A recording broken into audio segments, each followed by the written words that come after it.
Welcome to the Jamodi podcast. We are all surrounded by amazing coaches and leaders. So let's get an inside look at not just what they do, but how they do what they do. After all, becoming the best versions of ourselves is Jamodi, just a matter of doing it. Coaches, the Jamodi podcast is powered by Shoot 360. The future of basketball has arrived in Dallas-Fort Worth. Shoot 360 combines the latest sports technology with the fundamentals of basketball skill development. The result is a one-of-a-kind video game-like basketball program designed to improve your shooting, dribbling, and passing. Visit shoot360dfw.com to learn more and register for your free 1-hour workout evaluation. Shoot 360, the future of basketball is here. I think you're right on the money with evaluation, and we need to be constantly doing that ourselves and with our staff. I wrote down next to that is blind spots. As a coach, how do we recognize blind spots that we might have about players on our team, style of play, direction, momentum, all of those things that happen throughout a year? Good question. I think a lot of it has to do with how good your staff is. Okay. Can they tell you the truth? Do they feel like they can tell you the truth? But and that you encourage it. Yeah. And like I do some stuff with some very high level CEOs, just like my friend Kevin Eastman does. And one of the things that I do is same thing. I said, do you want to really become a better leader? Do you really do that? And if you do, I can help you. If you don't, just give me the money now, and I'll say we did what you wanted me to do, and I'll give you an A in the class if that's what you want. There is no class, but if that's what you want, if you want me to massage you and stuff like that, I'll do it. But you're not going to be any better. And so, you have to have a growth mindset. And as a coach, if you have a fixed mindset, which many, many, many coaches do, they know everything. They got all the answers. They when they lose a game, it's not because of them, it's because of the players, etc.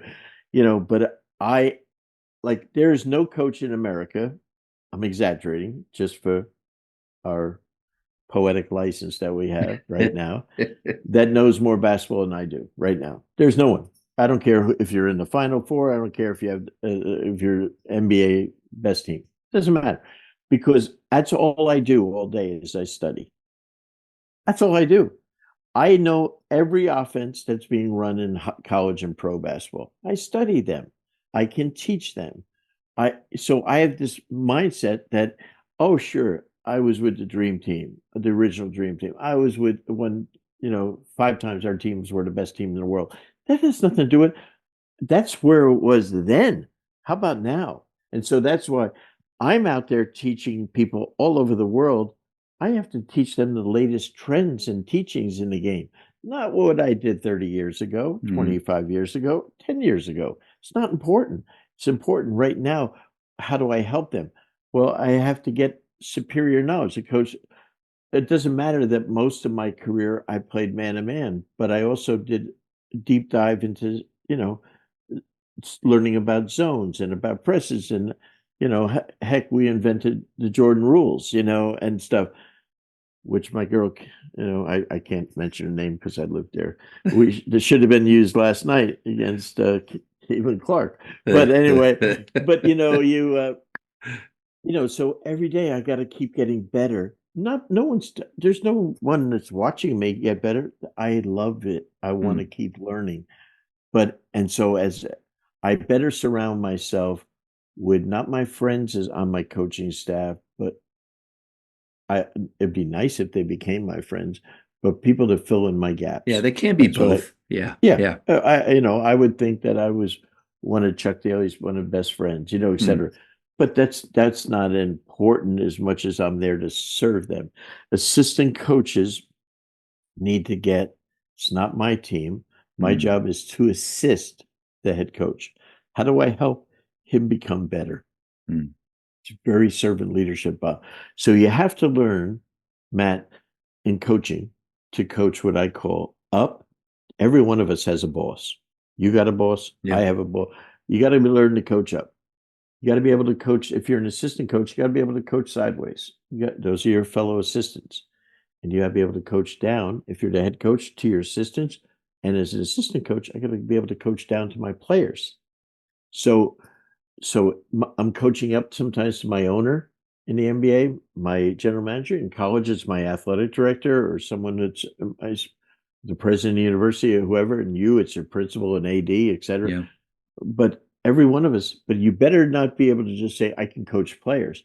You better be able to coach your staff. You better be able to coach your players. You better be able to coach your administrators, people that you work for. And at the high school level, the other stakeholder that's really important, the parents. You Oh, better find a way to pull them into the vision, the culture of your program, or you can try and trust the teenager to send the correct message home, and that's dangerous. well, no, the teenager might, but they come to the game and they think they really know what they're talking about, the parent. Mm. They don't know squat. All they know is Johnny's number 11, and that's my boy. And he hasn't And he shot the works ball. so hard. He And works so well, it hard. doesn't matter if he does. No, he might not work hard, I know. but he paid money to go to school there. Yeah. And they Yeah. think it's basketball camp where he gets to play half the games, because you paid equal tuition, Yeah. and that's unfortunately, as I always say in youth sports, parents screw it up. Mm. In college, parents screw it up a little bit. Now agents are screwing it up, and in the NBA, agents screw it up. You don't deal with parents, The players are the least of the problems, Mm. my opinion. Yeah. You mentioned a little bit about your growth mindset that you have. I would love one of my favorite parts of getting to do this is to learn the daily habits of outstanding coaches and leaders. Because you and I get the same amount of seconds every day, but we have to use them the right way or in a way that helps us grow. So, what are some of those daily habits that set you up for success? Yeah, my wife would challenge me whether there's success or not, but I naturally rise early. I got 3 dogs here that are very jealous of me being on this Zoom right now, and so one of the things that I try to do is I try to read, listen to podcasts, and then I have a circle of friends and influencers that I talk to every day. And I get to bounce things off them, and they'll tell me about things that they think are a problem in the game and stuff like that to keep me current on some ideas. They tell me about problems that are on their team, so many times off the court problems, which are sometimes the biggest problems in coaching are things not basketball wise, but they're Mm. things off the court. Uh, and it doesn't matter if they're high school, college, or pro. New team, same problems, frankly, Yes, sir. Yeah, and so then I'm always working every day. I work on new business, and so we're doing clinics. We are partners in a lot of clinics around the country and overseas, and then constantly talking and evaluating people that I think would be good speakers at our events. We run a couple of big events in Vegas in July during the NBA Summer League. So it's a constant thing of figuring out who I want to have that year, which 12, 14 coaches I want. Because our biggest thing is we have an app now that goes all over the world that is incredibly inexpensive, that basically has every clinic that we do and our partners in. So it's like 100 new speakers a year on this thing. And so what we're trying to do is, for $9.99 a month or $99 a year, you can get Coaching U Plus, and you can get literally, I think it's almost 400 different speakers are on there. And I'm talking the best of the best. And that's really cool, and and I'm really big on the women's game. I love the women's game, so I'm trying to figure out ways to do things with them, because they have some really excellent coaches there, Mm. but we need more good coaches, and the big thing is, now, Matt, is a lot of people don't go to clinics. They're too expensive. Their schools don't give them the funds to do it. So we figured out a couple of years ago that this might be the best way to, again, trying to influence millions that if we had this available anywhere in the world, you can do it on your phone, your iPad, or Yeah. you're on your computer. It's been unbelievable, the people that we've reached. And I'm really, and when we partner with different groups, different state associations, we offer the most insane discount, like 70%. Hmm. If they're a member of the Florida Coaches Association or the Alabama Coaches Association, just because we want their membership to increase. In Texas, you don't have that problem. Texas has a monstrous membership. Ohio, Michigan, but then there's other states that have Yeah. Florida had 23 million population, but yet one of the smallest coaching associations. Hmm. So we're trying to grow that. So stuff like that, that's of interest to me, and stuff. So, but that's an everyday thing. I was on the phone with 4 head coaches today, Power 5 guys, trying to see things for the summer for them and stuff. 2 NBA coaches. Now the NBA will wind down in 2 weeks. The 14 guys that aren't in, or 10 people that aren't in the playoffs. I'll see if any of those are people that I want to have in Vegas and stuff. And then as they get eliminated from the playoffs, then we'll be inviting other ones there. So, Hmm. but it's all about relationships. I can't call them up, and 99% of the coaches that come and speak at my events now, they won't take a fee from me because of they make a college coaches are making a ton of money, and the pro coaches, it's astronomical. I was born way too early. If I was in the NBA now, if Chuck Daly was in the NBA, Yeah. oh Lord, I mean, Eric Spoelstra, one of my dearest friends, when I started coaching the NBA, he was my ball boy in Portland. When we would go and play in Portland, Eric was my ball boy, and so I mean that's how deep the relationships are, And his daddy was the president when Chuck and I were in New Jersey. His dad was the president of the Nets. So I mean, and Eric was just coming out of the University of Portland. So I mean, we have some fabulous coaches in this league, but they really want to help people. That's what I'm encouraged by. They really want Yeah. to teach. That's what's beautiful about it. It's so much fun to kind of hear you talk about the different circles that you're a part of, the experiences that you've had.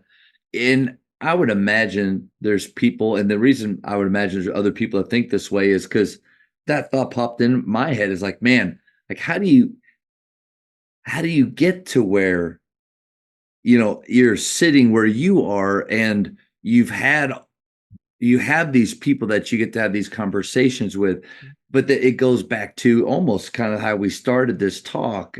You mentioned relationships, yes, but there is something, in my opinion, special about you, how you view the game, but more importantly, how you deal with people. Because if you were just a good coach, maybe you don't have the reach that you have. And like, think about your why. Your why wasn't just to have the biggest clinic; it's to reach the most people. And that's why you get to be where you are is and have the relationships you have is because of the person you are. I don't think we can't forget that it's about who we are individually as people, not just what we know about the game. UB Brown was my high school coach in New Jersey growing up.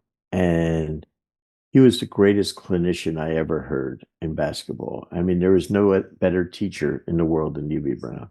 And you can still see at 90 years of age, every time he's on TV on ESPN, it's a clinic. Yeah. And when he asked me at 27 to be his assistant with the Atlanta Hawks, I had no idea what the hell I was doing. I didn't know a damn thing about the NBA. And I'm at the first practice. Mike Fratello's the other assistant. We only had 2 assistants. I have no idea what I'm doing. And UB, I think, can see how fearful I am as we're ready to start practice. And he walks over to me and he says, and only UB can say it, "Hey, listen, I'm going to give you some advice. Do not try to be me. Be yourself, Mm. and you'll be fine." And it's the best advice I've ever had in coaching. I can't be UB. I can't be Bob Knight, who I also grew up in that era, went to his camps. I couldn't be John Wooden. You have to be yourself. Mm. And that's a really important thing for coaches. If you try to be someone else, I remember Rick Pitino and I were contemporaries growing up together, went to five-star camp as campers together, and then we ended up coaching at five-star and before we got in college at like 21 years of age each. And and I remember, you know, I Chuck Daly and I were running a basketball camp in Detroit during our Piston years, and I had hired this high school coach, actually a women's high school coach in Birmingham, Michigan. And I said, and he's a young guy, and he says, I said, he says, you got to come see my team play in the summer. I said, really? I really don't. I said, but he said, everything I do is like Rick Pitino, and Rick was at Kentucky. And I'm saying to myself, Rick presses full court. He's shooting threes way ahead of the time. So anyway, I go and see the guy play, and he loses by 55 points. I said, what are you doing? He says, doing just what Pitino does. I said, no, he wins every game. I said, you're playing Rick. You don't have Rick's talent. You're not Rick. Yeah. I said, just be yourself. You don't have to coach like Rick. You like something he does? Fantastic. There's only one Rick Pitino, and he's one of the greats of all time. And that's the biggest thing I can encourage coaches is don't try to be Chris Beard. Don't try to be anyone. Be who you are. Don't try to be Popovich or anything. I just be who you are. And guess what? And it's going to be fine. But coach the kids with love. Have patience with them. But my number one thing at every level is to be a great teacher. Be a great teacher of the game. And I always say, if your team is not doing well, don't blame the players. It comes right back to you that you didn't teach well enough. Yeah. Not that you didn't play well. So you might have picked the wrong style of play for your team, etc. But that's my big thing is, and that I always say that when I learned this at universities, when I was working in college for years, is that all these professors that when they have your players in class, they have no problem giving them a D or an F. Okay, if they don't learn. But then they come to your game, and if one player doesn't know a play, all of a sudden they say you're a terrible coach. But when my players got a D, a C, D, or F in your class, you're a great teacher. They're bad students. They flip it though when now they come to see me play. They say, bad coach, good players. And so I always say every player that you have, high school, college, or pro, has to get an A in your class. Wow. That's coaching. And I found that to be, I put the onus on the coach as opposed to the kids. Yeah. Jocko Willick's book, Extreme Ownership.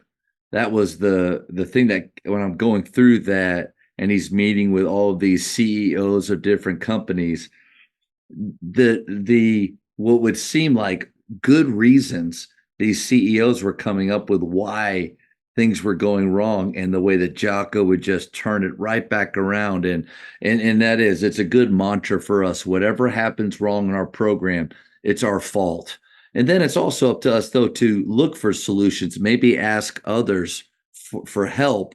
But I love that.